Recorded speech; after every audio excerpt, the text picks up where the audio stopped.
Welcome back to Informed Sources. Over the past few days, we have seen protests in Nashville and other cities across the country over President Trump's immigration policies. Tennessee has already adopted a new law to support federal deportation efforts. It creates a new immigration division within the Department of Safety, restricts state IDs to U.S. citizens, provides incentives for local governments to cooperate with the feds, and allows prosecutors to go after local officials who support sanctuary policies.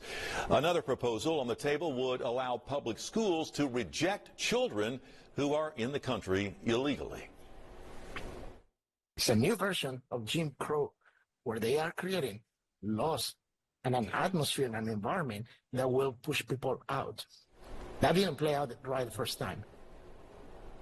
The Migration Policy Institute estimates that more than 10,000 school-aged children in Tennessee are undocumented. State Senator Bo Watson, who co-sponsored the bill, says our education system has limited resources which should be prioritized for students who are legally present in the country.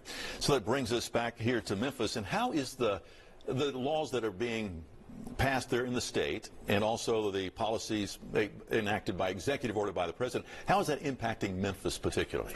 Well, you heard, 10,000 Shelby County students are undocumented.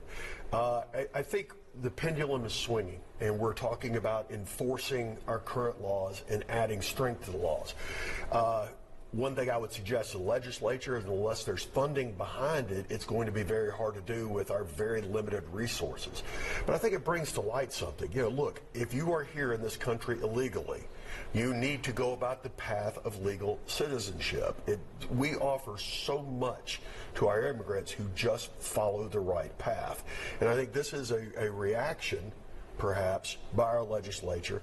But again, to make it enforceable, there has to be funds behind it because, again, we're talking about 10,000 possible children. One of the big features in this immigration bill is the fact that criminal punishment could be applied to municipalities who actively protect immigrants. At any point in time, do you think Memphis has become a sanctuary city?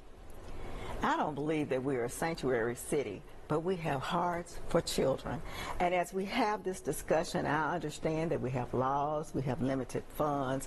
We're not penalizing just parents, we're penalizing children. And if we say that we are Christian people, we say that we believe in all these different gods, and we will penalize our children who need that, whatever they need, until they get them wherever they need to go. I think we need to be very careful about what we say and what we do, and that the two somehow match. What are you hearing from immigrant communities? I'm hearing that they are afraid to even send their children to school right now.